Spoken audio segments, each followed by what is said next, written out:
Concord Players are putting on a production of She Kills Monsters in Concord, Massachusetts, running from November 7th through the 22nd. She Kills Monsters is a play about a woman coming to terms with tragedy through 2nd edition D&D. It'll tug at your heartstrings and be rad as the nine hells. For more information and to purchase tickets, check out their website at concordplayers.org.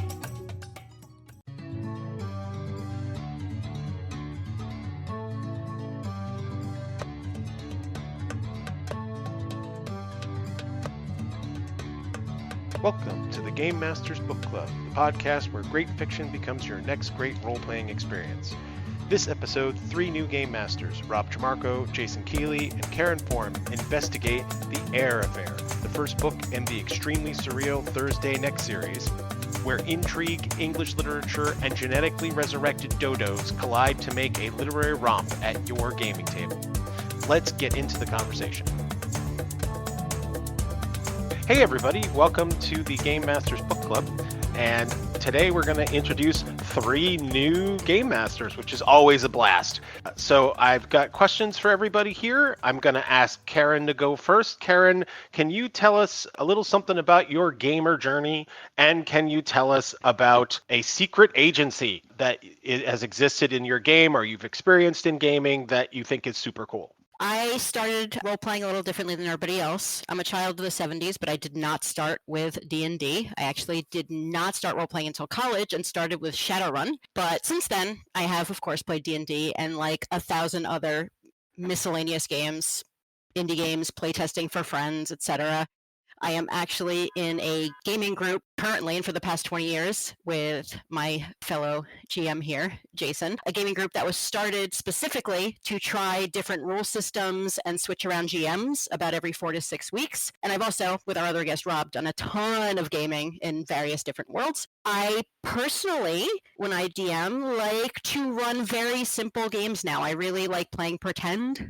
That aspect much more than being bogged down in rules. So I mostly run with this cobbled together set of rules that combines the 2 dice and add bonuses powered by the apocalypse kind of thing, and then using questions and character creation to help develop story hooks and character backstories for everybody, because this way it helps me as a GM sprinkle the game with plot points that derive from the character backgrounds and really kind of brings everybody together more that way. As far as secret societies, because we run like these 4 to 6 week type things, I generally don't have giant societies built into things. But I believe we also talked about different planes of existence, our favorite ones of that. Oh, I screwed up. That was me. Oh no. I even have it written down here. Anyway, yes, it says alternate planes, and I have my note for mine there. Yeah. So there we go. So, Keren, now that you've told us about your gaming journey, why don't you tell us about your favorite alternate plane of existence? So I ran a D&D game set in the Strixhaven universe.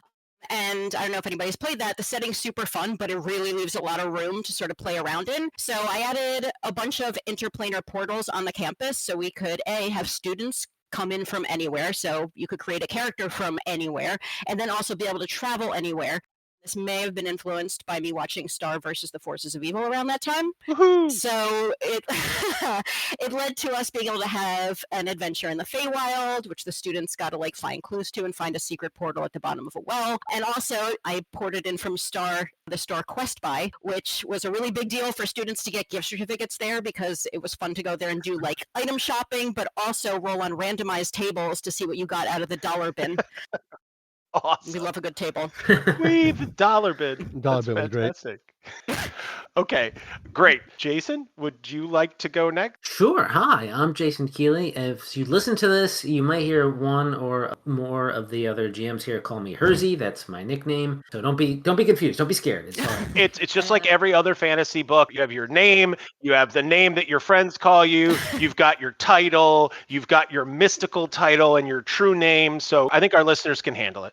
You cannot let them know my true name. Like Keren, I didn't start out like in high school like a lot of other people did. I was more of a video game nerd growing up, but around about college, a little bit after that, I got involved with some people who were in the Renaissance Fair at the time and who were actors. And I did a little bit of acting in college, and so it was a lot of that happening. We ran some systems created by the GM, and then I eventually started running games myself. Again, it kind of started with D&D and branched out into a lot of other things, a lot of other games, a lot of other systems. And and did some writing of some stuff myself, and that eventually parlayed that into a job in the industry. I am now a senior designer with Paizo on the Pathfinder role-playing game. I've done like editing and development work for them for just about over a decade, I would say. So yes, I like the kind of semi-crunchy games like Pathfinder and D&D, and I also like the easy to run, easy to improvise in games, like the stuff that Karen was talking about, and some stuff like Blades in the Dark and that kind of thing. For Planes of Existence, I think just last summer, I ran a sort of light superhero game. I wanted to run something that was like the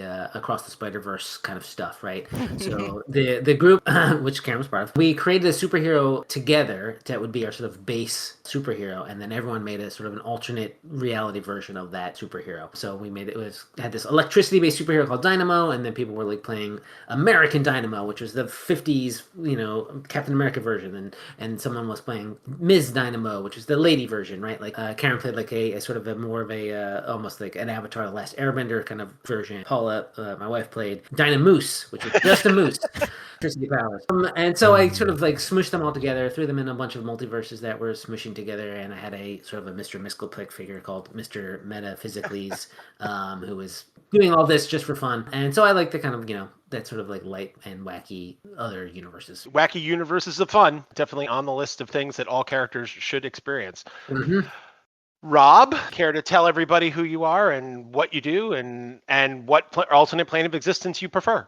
You got it. First off, Wacky Universes of Fun, title of your sex tape. Number one. Nice. My name's Rob Trimarco.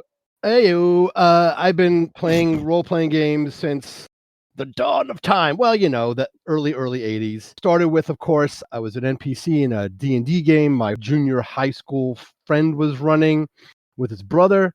I was Sturm Brightblade in the Dragonlance module, the one with the black dragon on the cover spitting acid, and everyone was way too close. So that's when I started to play. Then there was a hobby shop, a game store near me, and there was a book on the shelf. It was called Champions. I was like, you can play a superhero? Well, for the next, decades and decades of hero system and Champions is what I pretty much played with other systems, kind of like once in a while, a little more D&D, a little of this. But I love the, like, D&D and Pathfinder are Legos. Champions and hero system is clay. I can mold anything. I can be anywhere. There's no class. Can build my own unique powers that no one's ever used.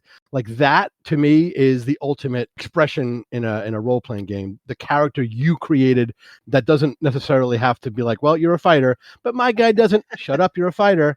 Okay, right? And that sort of thinking and mindset to, well, all these supplements for Pathfinder, if I have them all, it will simulate eternity and infinite choice. So I have every book, everything, a million dice, right? All of that. So because I host a lot of games at my home, my basement, if gaming was religion, my basement is its cathedral. It is very stocked with everything any GM or player would need. If you show up here and I don't have a pencil, I have failed.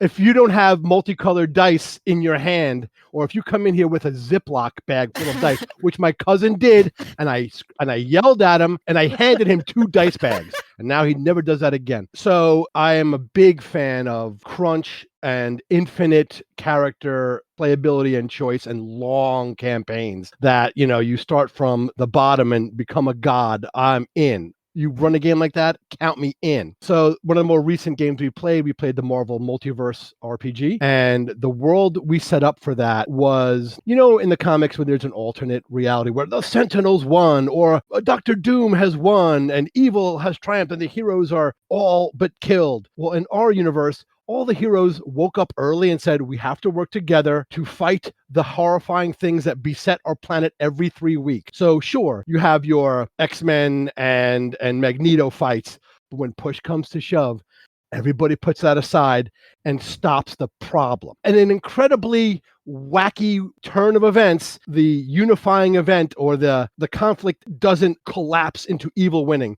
For once in this universe, the good guys have a handle on it. And sure, a big incursion comes and then they fight it. And that changes the storyline of a lot of the timeline. So we had that world and a lot of the things that happen in the Marvel universe didn't happen in ours in the same way. So my character was, what if Frank Castle found the Crimson Gem of the Sidorak?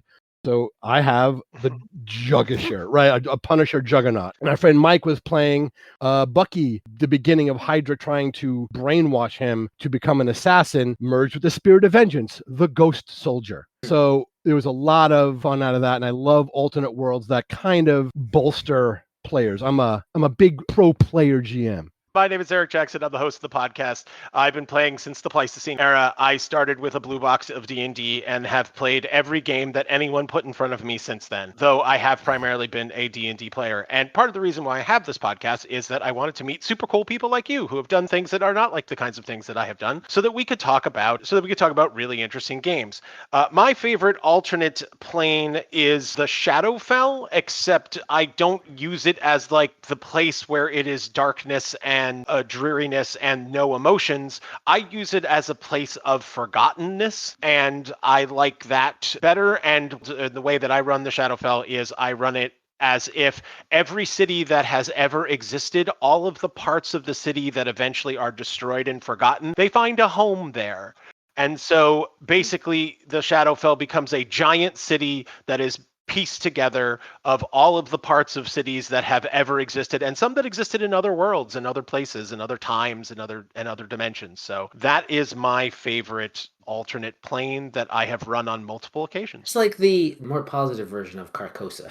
Yes, Yes. absolutely, yes. Yeah, absolutely, way more positive. So that's where we are, and we are the people who are going to bring to you today The Eyre Affair by Jasper Fforde. This is a fantastic mystery, time travel, literature masterpiece. Certainly received a great deal of popular critical reception when it was first published. In an alternate timeline, Thursday next, a LitTech spy in Spec Ops 27 in the British Empire. Spec Ops 27 specializes in crimes related to works of literature, particularly those of English literature. She is pitted against Keren Hades, a master criminal, as well as the Goliath Corporation, the big evil guys who saved Britain. The focus of Keren Hades ends up being an invention of her uncle Mycroft, who is a crazy, doddering inventor. The invention is called the Prose Portal, which is filled with worms and allows people to enter works of literature. I know. Stay with me. Keren seeks to sabotage English literature by going into the pages of Jane Eyre. He is eventually stopped by Thursday within the pages of Jane Eyre with the help of Mr. Rochester. Also, there's an old flame, a time-traveling father, tourists who are going through various works of literature, and her aunt being romanced by Wordsworth. So let's talk about how we'd like to turn this into a tabletop role-playing game. So half the stuff you mentioned doesn't happen until the last third of the book. Too. Yeah, there's Right. so much absolutely. about what's going on in this book. You know, it was. I read it when it first came out, and I'd forgotten that it was so wild. There's this alternate history, has stuff going on in it that, you know, they cloned dodos, and you can have a dodo as a pet. They've got, this doesn't happen until the second book, but there's a massive tax on cheeses. Stuff like that. Like it's weird, it's wacky, it's wild. It has a lot of reminiscent to me of like Douglas Adams and Terry Pratchett work. So and I think Jasper Fforde is indeed, he's Welsh, and that's why the People's Republic of Welsh is an independent country in this book, I think. So I had also forgotten about the whole Crimean War thing. In this alternate history, they are still fighting the Crimean War, and it is a huge plot point in there that completely had slipped my mind. This is the first book in a series that's now 7 books long, and I think it gets wilder the more you read, the further in you go. Just stuff happening. This Keren Hades, this supervillain, he has got basically got superpower. And something explains that he can just sort of talk to you, make you shoot yourself, essentially. He's too powerful to be fought, but yet they fight him. I know one other thing to mention, Eric, is that throughout most of the book, they mention how people don't like the ending of Jane Eyre, and I had to think about it. Is that how it ends? And no, because what Thursday does when she fights Hades in Jane Eyre changes the ending of the book for every book, and it's the actual ending that you would know if you read Jane Eyre now. It's explains things in Jane Eyre that don't make any sense because of what Thursday does in the book. It's kind of crazy. It is absolutely a humbling experience to read this book because it makes me realize how little I actually know of English literature. If I may, like, then you might want to move to some. There's another series that Jasper has written. They're called the Nursery Crimes, and they're basically noir. It's in the same. I think they might be just sort of a spin-off, basically them investigating crimes. Of the first one is called The Big Over Easy, and it investigates the death of Humpty Dumpty. It's very noir, and it's very yeah. This is the kind of thing that I love because it's so wild and so open that you can kind of do almost any kind of adventure in it. The sort of modern crime mystery adventure, but supernatural at the same time. There's superhero, there's time travel. It's like it's got kind of just a little bit about everything that you could do. And so I'm going to start talking about systems now. Is that how? I was about to tell you to do so. So for me, I had a couple ideas for this. One of them would just be the fate system, which is nice and big and broad and open, and you can just sort of like pick things like what spec ops division you're from. That's one of your aspects. You really only need to sort of give yourself some whatever to plus up to +3 in certain skills. Those skills are generally pretty broad, or you can sort of make up your own. So that would be one thing. And being something like, oh, I'm a cloned Neanderthal, and that would work for you and against you. That's a great way to get a fate point. And the other system that I would think about using, Gumshoe system, which is also pretty rules light and has just some skills. And since it's basically about solving mysteries, the GM sort of gives clues out. You don't have to roll to find a clue. You always find a clue. And Gumshoe has 2 setting books, I would say, or sort of offshoots. One is called Night Black Agents, which is about sort of solving supernatural mysteries. And actually, I think it has a vampirism skill, which is another thing. Vampires and werewolves are in this universe. Hey, something we forgot to mention. And it's also got a source book called Time Watch, which is about time travel. So mashing those 2 together in some way would probably make for a good Thursday Next campaign.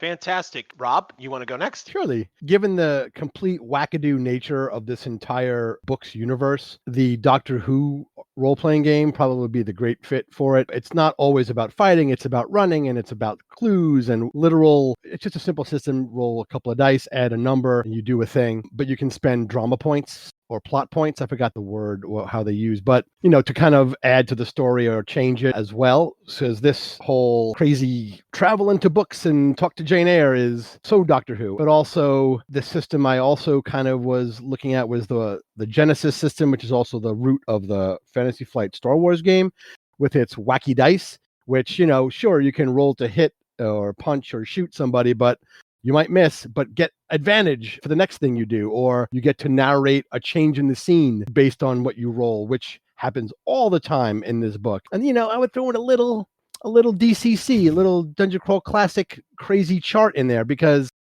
2 people in this as guests here, that's all we did when we first started playing DCC for the first time. We randomized our names, we randomized where we were from, our home base, in roll damp, number 2 roll reptile. Great, that's where we're from. We're from damp reptile. And my best friend was Dougal Garlic. Okay, sure. Which would definitely match the names that are in this book, like Thursday Next and Jack Shit. Yeah. I mean, that's just amazing. Jack Shit, that was a reach. Okay, I get it. That wasn't like a thinly veiled joke. Okay. But that sort of vein where all the wacky inventions of Mycroft. What does this invention do? Let's roll on the chart. Uh-oh. It is a worm that eats words and poops apostrophes. Great. Let's use that somehow in the game. We're going to do it. I got a hard when the text changes because of the bookworm. Yes. Spitting out too many apostrophes. Yeah. Makes it difficult to read. Those apostrophes all through the text. Rob, I double checked. It is drama points for Yes, it is drama points. Okay, I figured. Okay. Keren, do you want to go ahead and give us your input on the mechanical side on this? Sure. Thought of 2 different games that I think it would be fun to run this in. The first is the Triangle Agency, which it's more of a horror bent to that one, where you're sort of working for this kind of shady company, hunting down all sorts of weird anomalies and haunted items. Apparently there's a lot of haunted trees, things that are messing with people and places. But I really feel that can be easily modded to solve literature crimes or whatnot. It's also very weird and wacky, and you get bizarre powers and strange contacts and like different fun items, and it really kind of would work perfectly to be skinned to different various spec ops divisions, I think. Other, mainly because during the entire book, Thursday's father, who is on the run from the time travel agency, keeps coming back and being like, oh, hey, so do you remember what happened in, like, you know, to Nelson in the war? Is he still alive? Like, what went on? I thought that Time and Temp by my good friend Epodiah Ravishal would be perfect for this. In that game, you're temp workers who are kind of working for an organization. You're cleaning up paradoxes. It's a lot of fun, and my favorite part of that game is that you can come back from a future time to help yourself, but there's always something weird or wrong with you. Like, I don't know, you're missing a leg, or you only speak French, or you're a robot all of a sudden. Fun part is you get to, like, work that into the game, which is a lot of fun, and that's really just kind of goes along the same lines of going back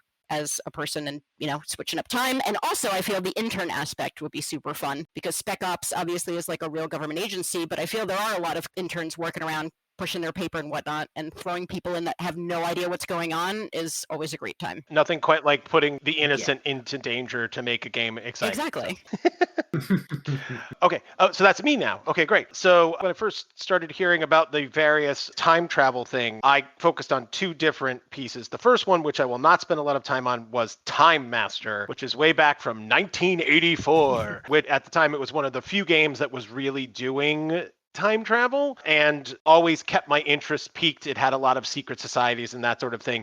Its system is terrible. Please don't play it. But go back and read some of the literature that went with it, because it was fun stuff. There were some great stories in there. But if I were going to play a more modern game where you had factions that were trying to change either literature or history, I would go with the current Feng Shui tabletop role-playing game. You could pick somebody like Thursday Next who could have the ability to slip in naturally into literature, or as an archetype. Would they use an archetype creation system there? And you can join one of the many secret war factions that try to control the time stream. And it would be super easy to just take, as Thursday's father talks about, the French constantly working against the English. You could very easily just substitute anybody into these various secret war factions. Last, I'd probably throw in City of Mists, MISTS, just to be sure. It has a system where you are playing a literature-based character.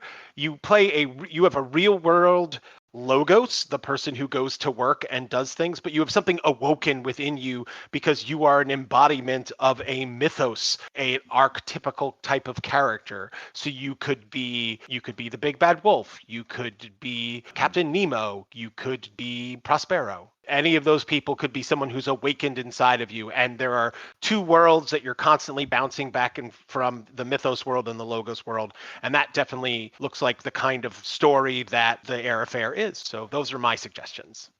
Rob, we're going to start you off. Yeah. Now that we've discussed the book and the mechanics, let's just talk about the portables, the things that we're absolutely just going to steal whole cloth and drop into some game we're going to play because it's just cool. What do you got? Yeah.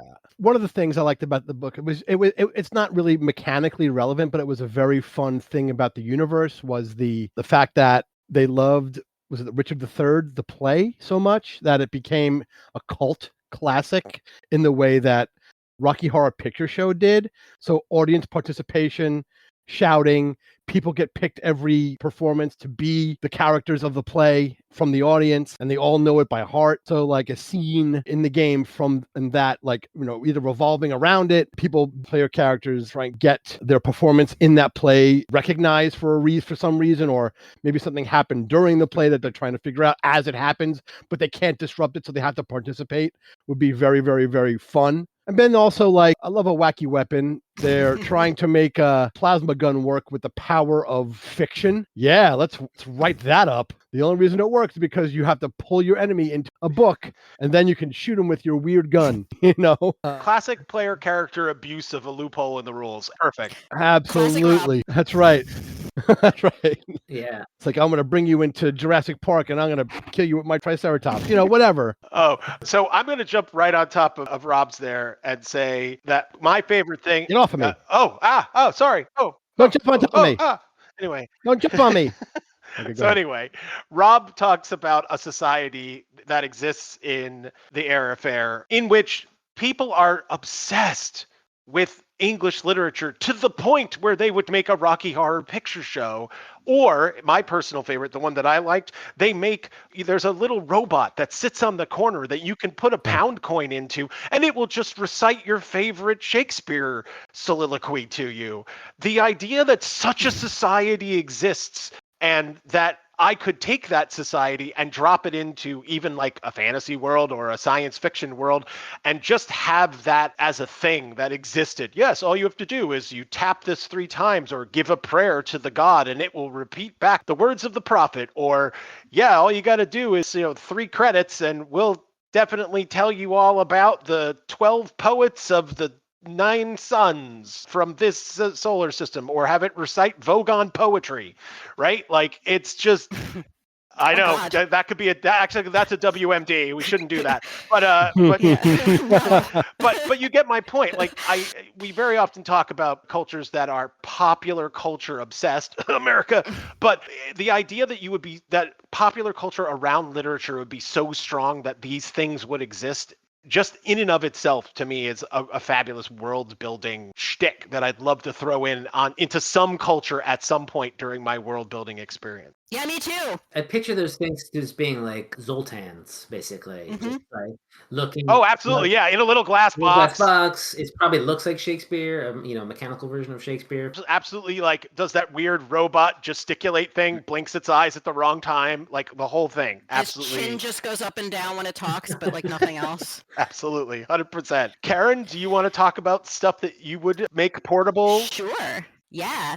So when I run a game, and I frequently base things on whatever book or show I'm watching, but I like to sort of play around the edges of things. Like, instead of going directly in and having like, oh, what if we interact with Thursday next? I like to sort of have people that either like work for a similar organization or they're on the side while the main action is happening. And I really love the whole idea of the LitTechs. It's great. It was very classics based though, so I feel it would be fun to explore that in different genres of fiction, things where you can get more insane, whether it's in like fantasy or sci-fi or romance. And then also the whole idea that there's a whole division for art as well, which they didn't really go into, but they kept talking about the fights between sort of the surrealists and, I don't know, the realists on the street. There were all sorts of issues, so I feel running something that would be where you're on the art tech team, or perhaps it's a LitTech and art tech together who have to investigate graphic novels or comics. I also really, really, of course, love the idea that in this alternate time that they have discovered technology to clone extinct species. People own dodos and Tasmanian tigers.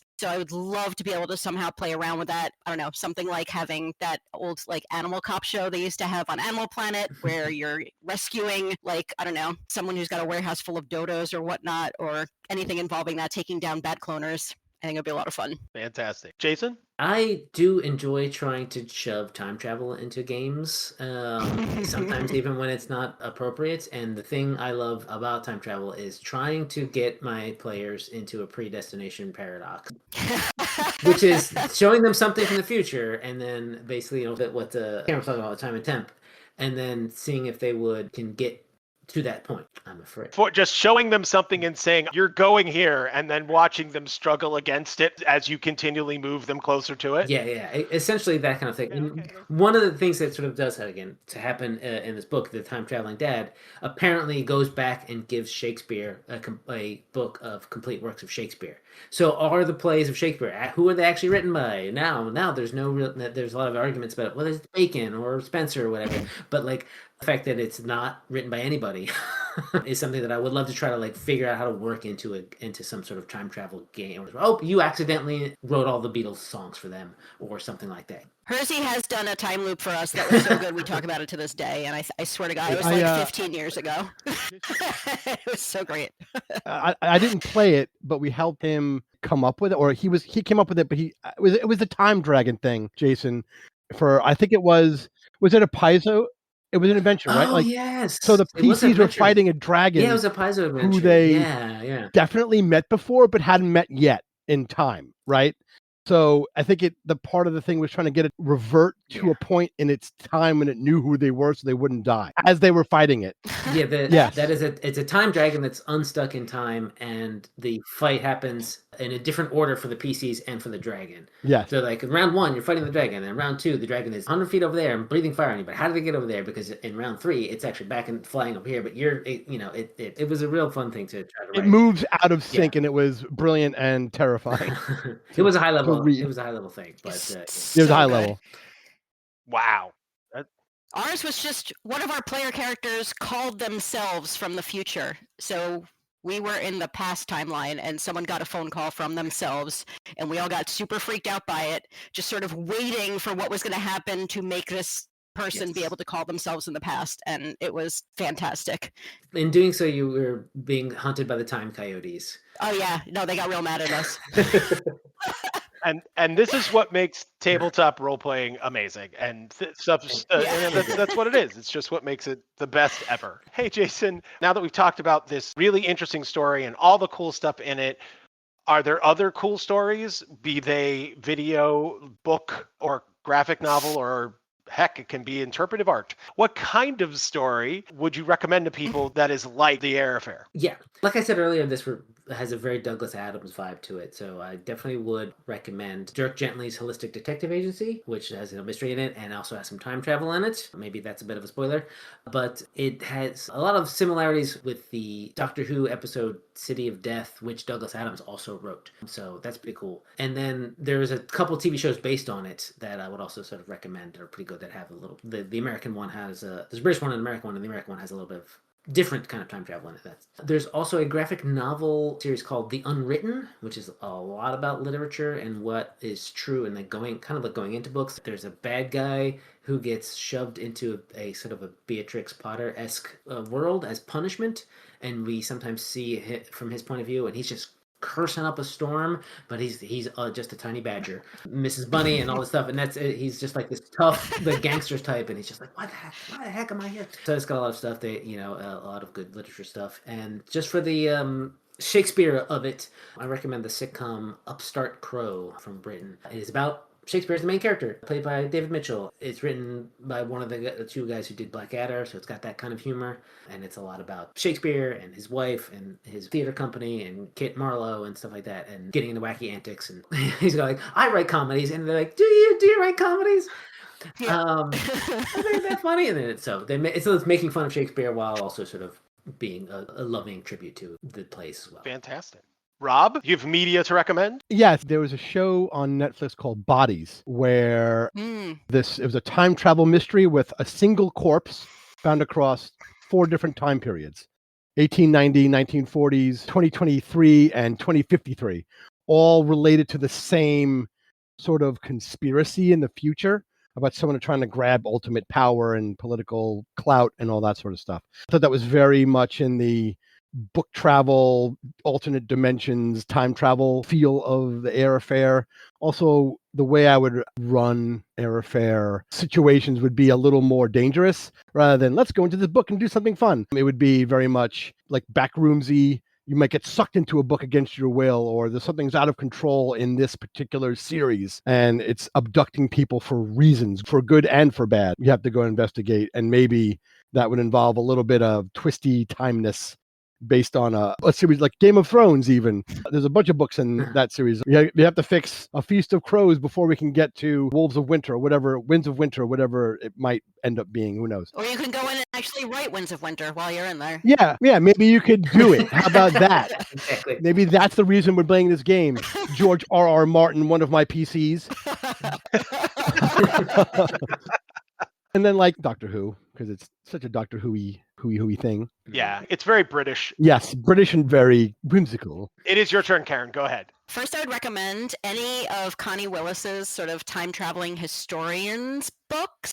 I would especially recommend To Say Nothing of the Dog, which is historians traveling to Victorian times, where there's sort of a mystery to solve, time things to fix, a lot of references to literature, whether it be from Victorian poets or the golden age of mysteries, Agatha Christie, Dorothy Sayers, etc. It's a lot of fun. One of my favorite books of all time. If we're going with vibes only, I would say Umbrella Academy, whether the graphic novel or the show, because it is time travel and complete wackiness and just people doing bizarre as hell things. And then finally, because I can't get through anything without mentioning Terry Pratchett or Discworld, I would recommend either Thief of Time or Night Watch. Time monks are a wonderful, wonderful setting in Pratchett's world, though don't read Night Watch before you have read all the other preceding Guards books, so you'll be very confused. You have to know who Vimes is to know why he is. Why he is the way he is, yes. Why he is the way he is and what he does with it. Okay, I'll throw mine in here. My first is that I'm currently doing a rewatch of The Librarians. I'm on season 2,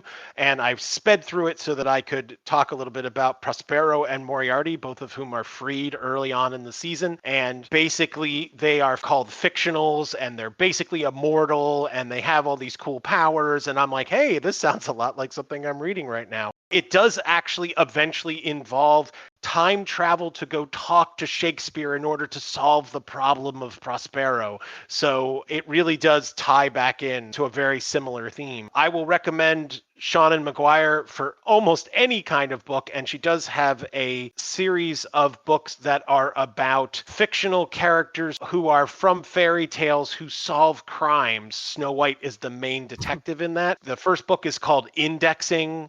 I think it has the wackiness that we've been talking about here. I'm going to throw in The Last Hour Between Worlds by Melissa Caruso, a book that we've previously covered here on the podcast. In that piece of fantasy fiction, one of the things that can happen is that kids who have great imaginations can fall between layers of reality, which reminded me a lot of what happened to Thursday Next and what the Japanese tourists could do to get into Jane Eyre. So I wanted to, one, plug an older show, and two, I thought that that had a good link to as a piece of media. So we've done it. We've talked about the book, but now it's time to talk about you guys again, and or things that interest you outside of the Eyre Affair. Do you folks have any projects, TTRPG or other, that you are working on that you would like our audience to know about? Keren, why don't you go first? Sure. I don't have anything TTRPG related, but I do volunteer as a crisis counselor for the Crime Victims Treatment Center, which is crisis counseling for survivors of sexual assault and domestic violence. And CVTC has so many great services, from counseling to legal help, etc., that they provide free to survivors of SANDV. If you perhaps want to either help out or donate, you can go to cvtcnyc.org. Maybe send some help their way. And there'll be a link in the show notes for that. Rob? I don't have it. Maybe like 10 years ago, I could have told you about the company Jason and I had Yes. where we created some games, but this is a time travel podcast. So now everyone go back to 2010 or 2011 where we won an Emmy for Game Book Fortune's Fool, but that's over. You know But what? yes, That though related to this, remember how the adventure that we made for it was about nursery rhymes, fairy tales, Grimm's Fairy Tales. Grim Tales. Yes, Grim Tales. Yeah, So there Grim you Tales, go. yeah. No, Yeah, we totally did that. get that. And But I'm not plugging it. You can't buy it. You can't buy it anywhere. I have to give it to you. Just if you see me and you want it, I'll give it to you. That's nice. Also, I want to plug extralife.org, extra-life.org. Sean Murphy, who Eric and I know friends with, and he does it every year at Rising Phoenix Con. has also done a couple of shows here on the Game Masters Book Club, one of our guest GMs. So I would like to push that toward the charity to help kids via games. Let's do that. All right. And the link for that, of course, will be found in the show notes. Jason? Yeah, I want to be capitalist. Since I work for Paizo in the industry, buy my book. Buy my book. By the time you're reading this, there's a book that I was design lead on called Battle Cry! It's a source book for stuff about wars and fighting and skirmishing combat. It kicks off a large in-setting event where the country that basically worships hell is fighting the country that is essentially the democracy of our setting. Check that out. Soon, sometime next year, adventures for that will also be a meta event coming out, and I wrote a couple of those, so keep an eye out to Paizo.com. You know what? I'll do this way. If there's any humble bundles that Paizo's involved in, they're always pretty great and good for charity, and you get a lot for your buck. And I'm going to say, Keren, you do have a little something that you can I'll talk about, because you helped do You did the design, did the layout work for my free RPG, This Complete Breakfast. Oh, yeah. Which is a game where you play as cereal mascots of your own creation. It is, again, free. It's PDF. You can get it on my itch.io page, which is itch.io/HersWeston.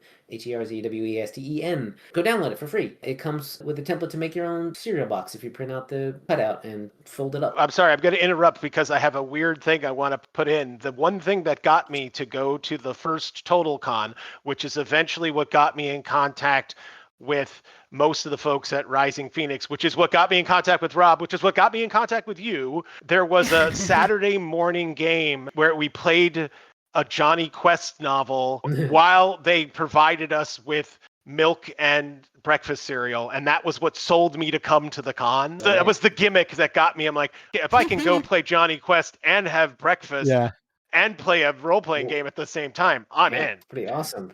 And finally, if you want to hear me talk about Starfinder, which is this space version of the game that I work on, but I don't work on that version anymore. But I'm a big fan of it, so I talk about it with a couple other people in a podcast called Digital Divination. That's every 2 weeks. We will also have a link at the end of the podcast, because we like other podcasts. It's fine. Why not? Yes, links to everything. That's the best thing.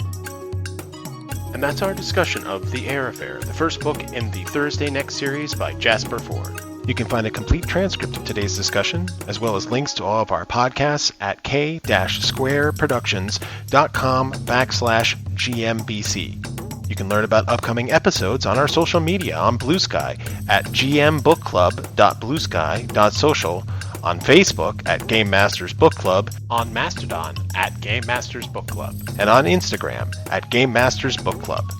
If you've enjoyed the show, please like, subscribe, and comment on our episodes in your chosen podcasting space, and be sure to share those episodes with your gaming community. Thank you so much for listening. You've been listening to the Game Masters Book Club, brought to you by me, Eric Jackson, and K-Square Productions. Special thanks to literally some of the best game masters in the business, Keren Form, Jason Keeley, and Rob Trimarco. Look for them to return for All Systems Red, the first novella in the Murderbot series, coming this October. And don't forget to check out Karen's advice on how to add K-pop Demon Hunters to your game in our special summer blockbuster episode, episode 12. Continued praise and thanks to John Corbett for the podcast artwork and Otis Galloway for our music. Check out our next episode in 2 weeks when we take on the mind-altering madness that is Hunter S. Thompson's Fear and Loathing in Las Vegas. Later, gamers, and to paraphrase the great Terry Pratchett, always try to be the place where the falling angel meets the rising ape.